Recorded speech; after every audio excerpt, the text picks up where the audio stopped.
Физиология чихания, зевоты, икоты и кашля.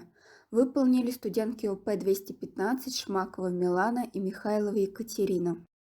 Зевота– это непроизвольное дыхательное движение, состоящее из глубокого медленного вдоха широко открытым ртом и быстрого энергетичного выдоха. Сопровождается характерным звуком, вызываемым вибрацией голосовых связок и в некоторых случаях движениями подтягивания у человека. Зевота представляет собой, безусловно, рефлекторный акт, имеет приспособительное значение, направленное на улучшение снабжения организма кислородом. Во время зевания происходит расправление спавшихся альвеол, увеличивается поверхность легких. В норме зевота наступает при утомлении, сонливом состоянии, пребывании в помещении с повышенным содержанием углекислого газа, после периода ослабленного дыхания, при отсутствии мышечной деятельности и так далее. В условиях патологии зевота – это симптом кислородного голодания стволовых образований мозга. В хирургической практике зевота – это один из угрожающих признаков скрытого внутреннего кровотечения, приведшего к острому малокровию. Зевота может наблюдаться во время приступов мигрени при припадках малой эпилепсии. Зевота – это филогенетически древняя форма дыхания, близкая к глотательному дыханию, как у рептилий и рыб, возникающая при ослаблении активности дыхательного центра. Центральный механизм зевоты изучен недостаточно. По данным электрофизиологических исследований, зевота может быть вызвана раздражением субталамической области вблизи третьего желудочка, между передней комиссурой и воронкой. Зевота вызывается также условно-рефлекторно, легко возникая как подражательный акт. Икота. Это неспецифическое нарушение функции внутреннего дыхания, которое характеризуется серией судорожных толчкообразных сокращений диафрагмы и проявляется субъективно неприятными короткими и интенсивно-дыхательными движениями. Икота – это непроизвольная физиологическая реакция. Она вызывается синхронным миоклоническими сокращениями диафрагмы и межреберных мышц, которые имитируют фиксированный вдох. Однако внезапное закрытие дыхательных путей над гортанником перекрывает поток воздуха. Вдох сопровождается как бы коротким удушьем. Сдавленный звук, который при этом производится, является следствием резкого закрывания голосовой щели. Для избавления от икоты существует множество способов, но полезность и работоспособность ни одного из них не доказана научно. Самым простым способом является частое дыхание ртом с сокращением мышц брюшной полости и диафрагмы. В сочетании с готовностью резкого вдоха при следующем приступе икоты, чтобы не закрылась гортань. Икота возникает у людей без видимой причины и, как правило, представляет собой безвредное, быстро прекращающееся явление.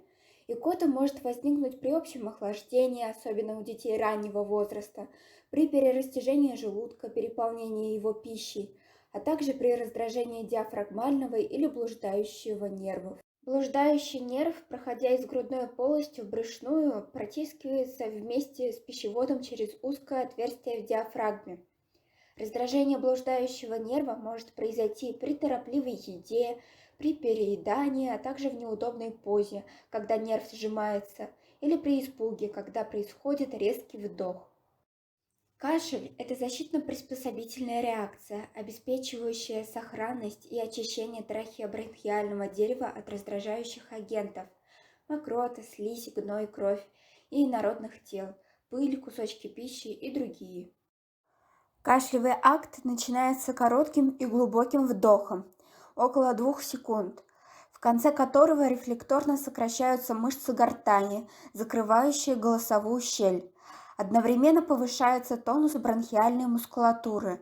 Затем возникает внезапное сильное сокращение брюшных мышц, направленное на преодоление сопротивления временно закрытой голосовой щели. В этот период внутригрудное давление достигает 100 мм ртутного столба. Вслед за этим голосовая щель мгновенно раскрывается и происходит форсированный выдох. Значительный градиент давления в дыхательных путях и атмосферы в сочетании с сужением трахеи приводит к созданию потока воздуха, скорость которого может достигать скорости звука. Чаще кашель является непроизвольной физиологической реакцией, однако может быть вызван и произвольно.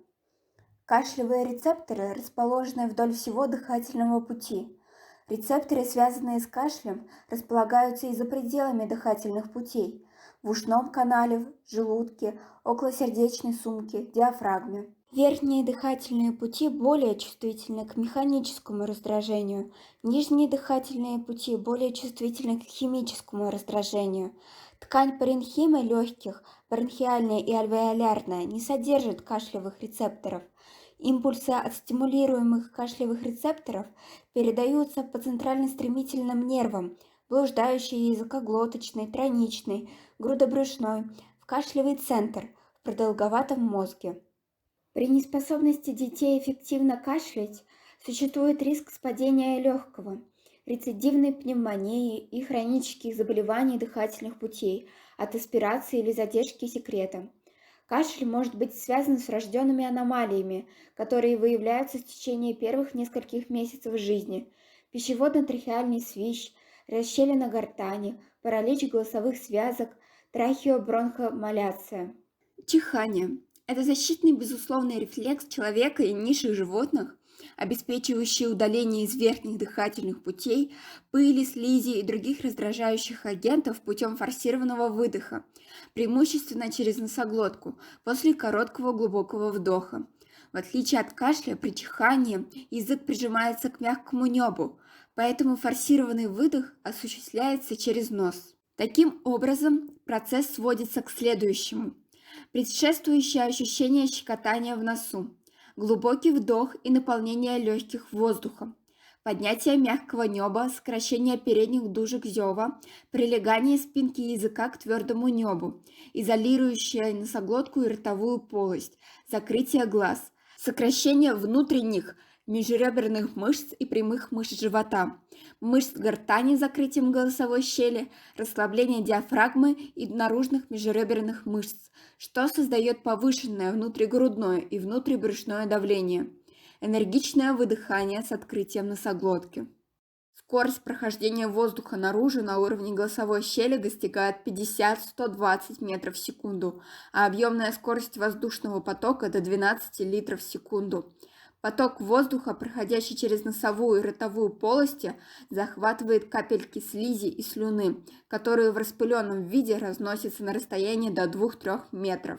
Чихание преимущественно возникает при раздражении слизистой оболочки полости носа или носоглотки пылевыми агентами, аллергенами и другими раздражающими веществами, а также при искусственном механическом раздражении.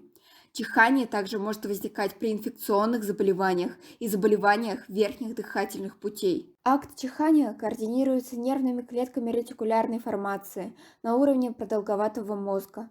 Афферентные импульсы от механо- и хеморецепторов слизистой оболочки средней носовой раковины и носовой перегородки поступают по волокнам решетчатого нерва в ганглии тройничного нерва и далее к нейронам дыхательного центра. Сочетание сокращения мышц носоглотки и дыхательной мускулатуры обеспечивается потоком эфферентных возбуждений по диафрагмальному и межреберным нервам, а также по языкоглоточному, блуждающему и подъязычному нервам. Часто происходит сокращение мышц лица за счет включения лицевого нерва и моторных волокон тройничного нерва. Таким образом, многие дыхательные акты рефлекторной природы имеют защитное значение. Надеемся, что полученные знания помогут в освоении темы «Физиология дыхания».